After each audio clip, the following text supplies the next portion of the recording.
Non si fa altro che parlare del dopo le grottaglie e sono davvero tanti i nomi che girano di bocca in bocca tra i tifosi biancazzurri. Il gradimento della stragrande maggioranza di essi propone il ritorno di Pino Rigoli, che conosce bene l'ambiente e non avrebbe difficoltà ad inserirsi nel contesto acragantino.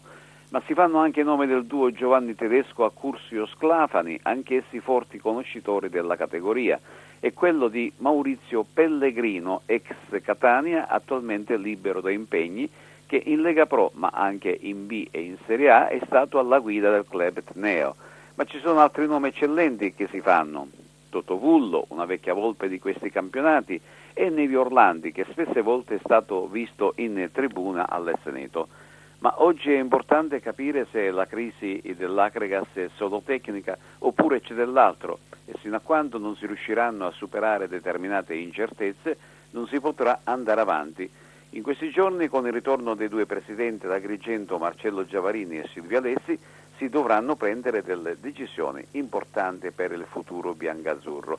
Ma c'è un altro Acregas, quello di calcio a 5, che invece continua a dare soddisfazione ai propri tifosi.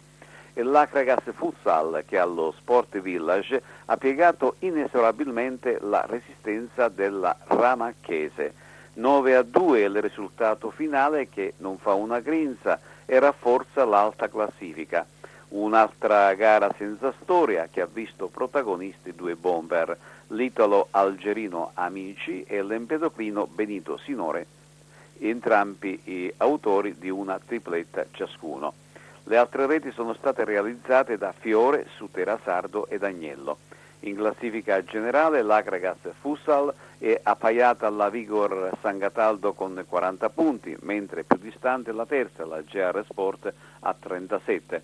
La prossima sfida sarà fuori casa sul campo del Via Grande, che in andata è stato superato con il risultato di 7-5.